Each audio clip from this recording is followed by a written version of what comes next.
eu quero falar para vocês um pouquinho da nossa experiência ao longo do desenvolvimento do HeroBuy e nessa área de operações de risco e segurança para as indústrias, como que foi a curva de aprendizado na aplicação de IoT nos produtos que a gente desenvolveu, tá? Então, vamos lá, minha gente. Deixa eu ver se eu consigo botar aqui já. A tela está cheia aí, pessoal? Tá perfeito. Aí. Você voltou. Desculpe. Apareceu? Opa, pessoal, está aparecendo aí? Não. Ainda não. Está com PPT só. Abre na apresentação. Desculpe, vamos lá. Apareceu? Agora sim. Tá bom. Boa Bem, apresentação. obrigado, Paulo. Primeiro, eu queria agradecer aí, né, ao SPACA, Paulo, obrigado aí pelo convite, ao Flávio Maeda e ao Ricardo Leite, que está organizando. O papel da BINC, para aqueles que são entusiastas do IoT, que estão querendo ativar esse mercado, ele é um ator importante no fomento de linhas para desenvolvimento das empresas que estão querendo ativar esse mercado. Então, poxa, é uma honra fazer parte aí com vocês do grupo, assim, dentro dessa conferência aí do IoT Day. Bem, quem sou eu? Me chamo Marcelo Figueiral, eu tenho um pouco mais de 20 anos de mercado aí na área de desenvolvimento de negócios para mercados industriais. A gente chama hoje de estratégias de Oceano Azul. Estou há 3 anos envolvido na área de tecnologia, startups, assim por diante, aqui em Curitiba. Curitiba tem um ecossistema de inovação bem atuante, que a gente chama do Vale do Pinhão. A minha especialidade nessa área de tecnologia hoje é a parte mais difícil de toda a startup, que é tirar o projeto do PowerPoint e botar no mercado, que a gente chama da tração ao negócio. O meu papel dentro do projeto hoje foi justamente desenvolver todo o produto, o processo, pivotar o negócio para ativar o mercado de IoT, que o crescimento é latente. A ideia da apresentação para todos, de modo geral, é fazer uma apresentação bem didática, mostrando um pouco quais são os desafios que a gente foi encontrando, o que a gente está levando para o mercado e os principais resultados que a gente está levando em cima da dor que a gente está querendo resolver. Tá? Então, basicamente, para aqueles que querem entender rapidamente o que é o IoT, ele basicamente, o que ele faz?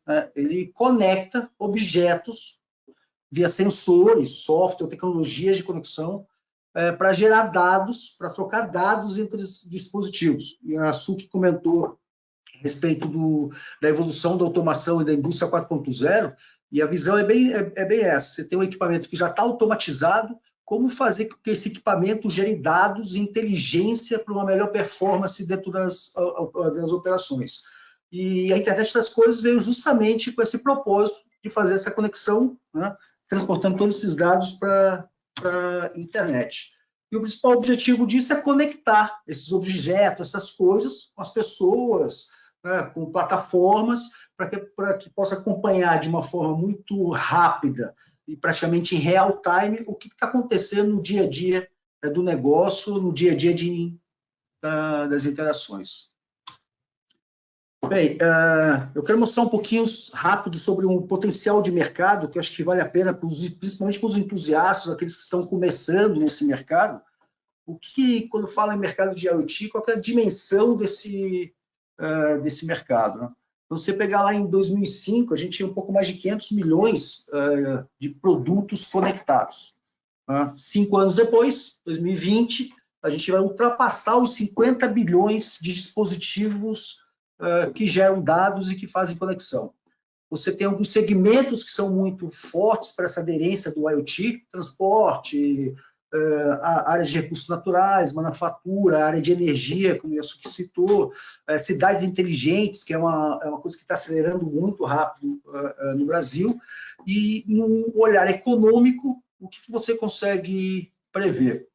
A gente tem um estudo que veio da Century, que mostra sobre o impacto no Brasil, no PIB brasileiro, a questão do IoT. Então, se não tiver nenhum estímulo né? Nas condições atuais que a gente tem hoje, a gente tem uma previsão em 10 anos de chegar perto aí de uns 40 bilhões de dólares de participação. Os estímulos que vêm acontecendo, né? Pré-Covid, já tinha muita coisa acontecendo para as empresas que estão querendo operar mercado de IoT, e aí reforço, a BIM que tem um papel fundamental nesse processo, você tem uma curva de escala exponencial na participação de empresas, de atores dentro desse ecossistema de internet das coisas, levando um crescimento do PIB relevante. Então, é esse mercado que a gente tem olhado com muita atenção. Para o projeto do Hirobai, especificamente, a gente trabalha com o mercado B2B, mercado industrial, tá? E o cenário que a gente tem hoje é, se você pegar em um levantamento, existe mais de 300 mil CNPJs na área com KNAI de indústrias, e trabalhadores no mercado industrial hoje no Brasil são mais de 9 milhões de trabalhadores. Então, quando você começa a desenhar uma estratégia de operação de negócio, é lógico que você começa a olhar esses números para entender se aquele mercado que você quer ativar, ele tem uma relevância ou não. E quais são os principais desafios que, assim, nesse aprendizado que a gente vê hoje da internet das coisas? De uma forma, de novo, né, muito didática, a gente enxerga 5 grandes sempre desafios. Primeiro, a questão da tecnologia. Você tem hoje uma disponibilidade de tecnologia muito grande no mercado, seja de linguagem de programação de baixo nível, linguagens para a parte de hardware, ou linguagens de alto nível para a parte de plataformas de dados, protocolos de comunicação, protocolos de redes de interação. Então, você tem um desafio de entender um pouco como que essa tecnologia ela vai se manter vigente nos próximos anos, ou que você consiga trazer uma tecnologia que você consiga, dentro do teu negócio, ou da tua proposta de solução, que ela seja escalável, ao mesmo tempo que ela venha a ter um upgrade de tecnologia, não impactando no teu negócio de uma forma de ter que reformular todo um processo de produto. O segundo ponto, que é extremamente crítico, acho que é um dos maiores desafios para quem quer operar mercado de IoT, é a questão de hardware. E aí, a gente pode dizer na questão do hardware, os desafios são construção dos circuitos ou da shield, os componentes que você vai estar adotando, quem vai fabricar isso para você. A gente tem no nosso caso, o custo de uma fabricação de protótipo, de um lote piloto que a gente fez no Brasil, ele impacta diretamente no custo do produto, ele é um custo que é pesado. Tem algumas empresas hoje, algumas startups, fábricas de hardware, trabalhando no país. O que a gente utilizou é um pessoal do interior de São Paulo, são 2 meninos, fenomenais eles, inclusive. Eles desenvolviam hardware para o acelerador de partícula da USP, resolveram montar uma fábrica de hardware. Então, você chega lá com o teu projeto, eles conseguem te ajudar a fazer esse desenho disso, mas tem dificuldades e barreiras na hora que você vai fazer esse projeto na parte do equipamento, né, quais são os componentes que você vai usar, como que eles vão conversar, e se essa tecnologia não vai ser superada ou não. O terceiro ponto, eu coloco de comunicação, uma forma mais simplória, mas é justamente isso. Bem, se o propósito e objetivo de sensores de IoT são conectar objetos, interação entre os objetos, e transportar dados para uma plataforma via web, ou de acesso aos dados, quais são os caminhos e os protocolos de comunicação que você tem que adotar? A gente tem hoje um trabalho no Brasil para a rede 5G, que a partir do momento que ela estiver em pleno funcionamento, vai revolucionar essa área de conexão no país, mas na hora que você começa a desenhar teu projeto de IoT, o protocolo de comunicação é uma coisa que fica complexo. Você pode adotar, né, se vai ser uma LoRa, se vai ser lá aquela LPWAN se não me engano, da Sigfox, RFID, Bluetooth, qual o caminho que você vai utilizar para esse transporte de dados? Cada um tem sua vantagem e desvantagem, e cabe aí uma análise aprofundada, tanto de projeto como de impacto no mercado, escalar a questão do produto com viés de preço, para poder fazer a definição. O outro, no meu ponto de vista, sempre é a questão de matriz energética, assim que eu chamo, que são como que você vai abastecer de energia aquele sensor. A gente tem uma dificuldade hoje, por exemplo, de resolver para que um sensor possa ser plug and play e não depender de conexões externas para uma matriz energética, porque isso pode criar uma certa complexidade na instalação dela. O que dá para adotar para fazer com que essa parte de alimentação daquele hardware ou daquele sensor ele possa ser o mais simples possível, o mais eficiente possível? Tem bastante solução no mercado, quando você começa a pesquisar, mas, de novo, tem muita coisa que atende por um lado, né? Que pode ser, por exemplo, a questão de custo, de uma simplicidade de aplicação, porém não atende no outro, que é um tempo de vida útil daquele equipamento ou daquele dispositivo. Por último, é pegar todo esse pacote e fazer com que ele gere dados para uma plataforma ou dados relevantes que possam gerar impacto de performance ou de eficiência dentro dos negócios daquele mercado-alvo que você está trabalhando. Tá? Então, quando a gente fala de mercado IoT, a gente encara, dentro hoje do Heroby, olhando sempre essas cinco áreas para entender como que a gente pode criar um melhor equilíbrio possível. Uma forma gráfica, isso saiu do outro material também, ele mostra basicamente assim, na parte de comunicação, a gente tem vários tipos de protocolo de comunicação, existe um desafio no volume de dados que você recebe desses dispositivos, tá? Uma complexidade em criar as interações desses dados e extrair realmente aquilo que é relevante e que não é relevante, o tamanho do empacotamento que aquele sensor ou com aquele dispositivo está mandando de arquivo para o teu servidor para processamento, tá? Um volume gigantesco, isso eu vou mostrar um pouco mais para frente, o volume de dados que a gente captou em apenas 4 meses de operação com os protótipos, tá? E aí entra a questão, né, a Suki também já tinha comentado isso, que é a respeito da variedade e frequência. Então, você instala um dispositivo lá, define que vai ser um RFID, a frequência que aquele dispositivo que usa faz uma interferência com alguma máquina ou com algum equipamento que o teu cliente tem. Então, essa dificuldade de você achar uma boa equidade nos protocolos de comunicação de frequência, no meu ponto de vista, hoje a gente sente isso na pele, no Heroby, com a equipe de desenvolvimento, é achar essa variação de frequência para fazer com que os dispositivos se comuniquem bem. Tá?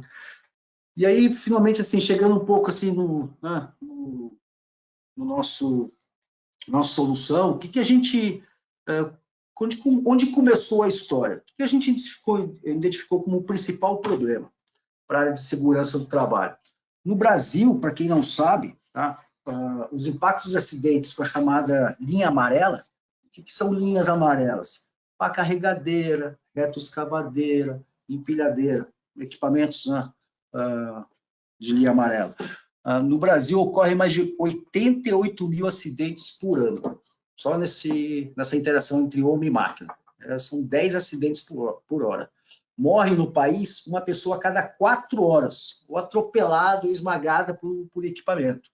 A gente tem um impacto na economia negativo, né, com todo o custo de um acidente de trabalho de mais de 12 bilhões de reais. Esse era a dor que surgiu para a gente quando a gente idealizou a ideia do Heroby, e aí, assim, cara, tem um propósito relevante no mercado para melhorar a performance de interação entre operadores e pessoas dos ambientes de indústria, para que haja um menor acidente e a menor quantidade de morte possível. E o que a gente desenvolveu como solução? Desenvolveu um sensor de IoT que cria uma área de segurança de 360 graus em torno de máquinas, equipamentos e pessoas, em área de riscos de operações de trabalho, gerando alertas aos operadores em tempo real e dados por gestores online sobre essa interação, criando um mapa de eventos críticos e não críticos, com foco em proteção das pessoas e, lógico, nessa eficiência operacional. Tá? A gente faz um paralelo, dizendo que quando a indústria 4.0 tem os equipamentos de automação começando a serem, né, atualizados para enviar dados, a gente tem um propósito com o Heroby para ser a segurança 4.0, conectar pessoas e máquinas com foco nesse mapeamento de risco. E para fazer um rápido desenho de como funciona, basicamente, o Heroby, a gente instala o sensor, tá, na máquina, no equipamento, ele cria essa área de 360 graus até 50 metros em volta do equipamento. Os colaboradores das pessoas recebem o bico, tá, que faz essa interação entre o homem e máquina, e lá dentro da plataforma você consegue determinar o que você considera como uma área de risco leve e o que você considera uma área de risco crítico, que é possível para causar um acidente. Então, por exemplo, a 15 metros, quando uma pessoa chega a 15 metros de um equipamento, lá na cabine do operador, acende um LED. E qual que é a mensagem para esse operador? Olha, você pode não estar vendo, mas tem uma pessoa próxima do equipamento. Essa pessoa chegar a 10 metros, toca uma sirene, que é diferente da ré, que alerta tanto o operador, assim como a pessoa que está fora, aquele pedestre, aquele colaborador que está em volta da máquina, alertando que, olha, você está num ponto crítico da máquina.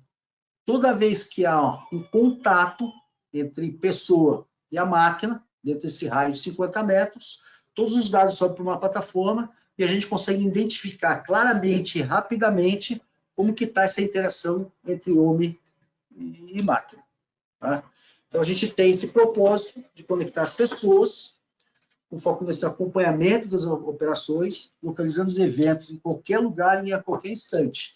Hoje, o que a gente tem disponível é esse sensor, com esse bico, a gente fornece o kit sugerido é um sensor por máquina, no mínimo 5 bicos, que a gente, na pesquisa que a gente fez, a gente identificou que geralmente tem 5 pessoas que interagem em volta das máquinas, tá? E aí transportamos o produto para essa parte do capacete inteligente, então a gente conecta também essa parte do capacete, fomos um pouco mais além, criamos os cones inteligentes, então você consegue criar áreas de segurança usando os cones, cone sensor e cone bico, identifica quem são as pessoas que estão naquela área, tá? Por exemplo, nesse tempo agora do Covid, é importante criar áreas que você limite a quantidade de pessoas por uma questão de diminuir a transmissão. O Heroby consegue identificar e alertar se tem pessoas a mais ou a menos, enfim, dentro de uma área. E tudo isso sobe para uma plataforma de dados. Tá? A plataforma de dados, vocês verem isso,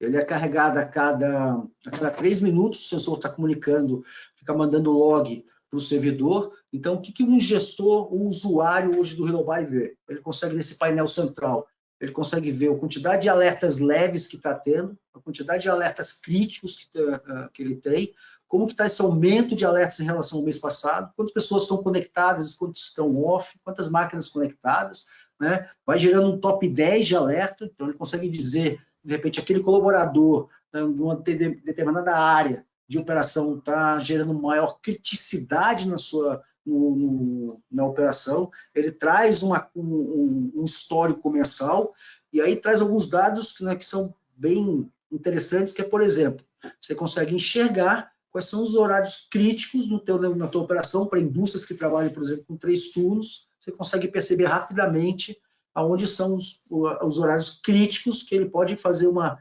pesquisa para poder validar se tem algum desvio, né, ou se o processo está gerando criticidade, para poder tomar as devidas decisões. Né?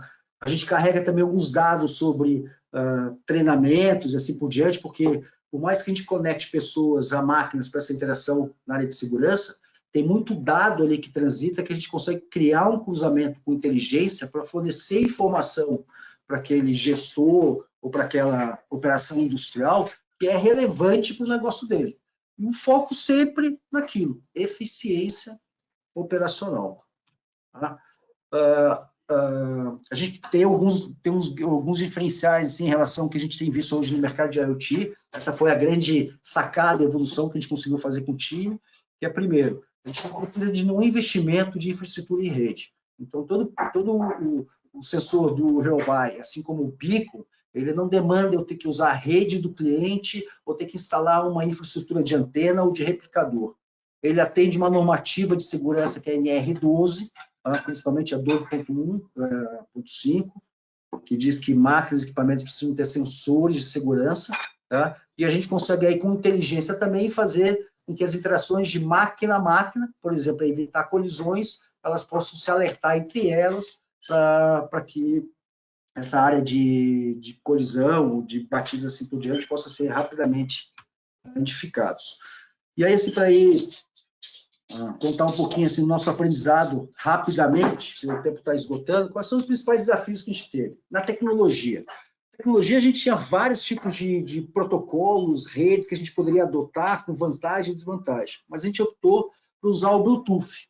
Tá? Então, a gente tem hoje, no Brasil, o Bluetooth 4.9 que se usa, ele vai até 50 metros de comunicação, já tem o Bluetooth 5.2, 5.1, já disponível, a gente já está fazendo um trabalho de protótipo com ele, que aí vai um raio até 250 metros e consegue dizer de onde vem o sinal. Na parte de hardware, a gente definiu os componentes que tem de prateleira de mercado, a inteligência que a gente aplicou e foi o desafio, foi criar uma programação de baixo nível, que no primeiro lote foi de Python, e agora a gente está mudando para C, para ter uma comunicação muito leve e rápida entre os componentes, e lógico, na interação de dados com os sensores.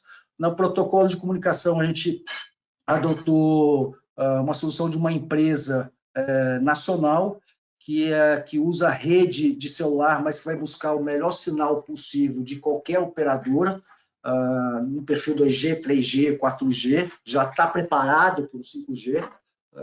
Conseguimos achar uma solução inteligente na parte de baterias, tanto para Beacon como para um backup do sensor, né? E aí os dados de plataforma, a gente está trabalhando hoje com as principais linguagens aí para essa área de transferência de dados e processamento de dados, que é a plataforma que eu mostrei nos slides anterior, e tem uma equipe focada nisso aí. E o outro, que é importante, que a gente vê pouca gente falando no mercado de IoT, mas a gente já sentiu na pele, na hora de vender para algumas empresas, a questão do LGPD. A gente teve uma empresa multinacional americana que tem uma regra de LGPD extremamente restrita e os certificados de garantia de segurança dos dados, tanto trocados entre os sensores, Beacon e sensor, assim como encaminhados para a plataforma e aqueles mostrados para o usuário final, precisa seguir uma série de protocolos que a gente está se adaptando, mas é uma coisa que está latente para quem quiser trabalhar com essa área de IoT. O LGPD precisa estar bem, estar atento com isso e entender como que vocês podem trabalhar para atender os protocolos de empresas, principalmente as americanas e europeias, que isso já é uma realidade no mercado de lá. Tá? Os principais resultados, eu coloquei 32 semanas, porque se a gente fala, o HeroBuy, todo o projeto tem apenas 8 meses, ele nasceu aí entre maio e junho, a gente fez o protótipo, julho botamos o MVP para rodar, numa unidade da Yara Fertilizantes, então de agosto estava com o MVP fechado, nessas 32 semanas, o que a gente conseguiu de resultado? A gente hoje tem 55 HeroBuy sensores instalados, estamos protegendo 670 trabalhadores nessas indústrias, tá? Já estamos atendendo a Cesárea, Artéries, a Itaité, fornecedora e a Yara de Paulinha foi onde a gente prototipou o projeto.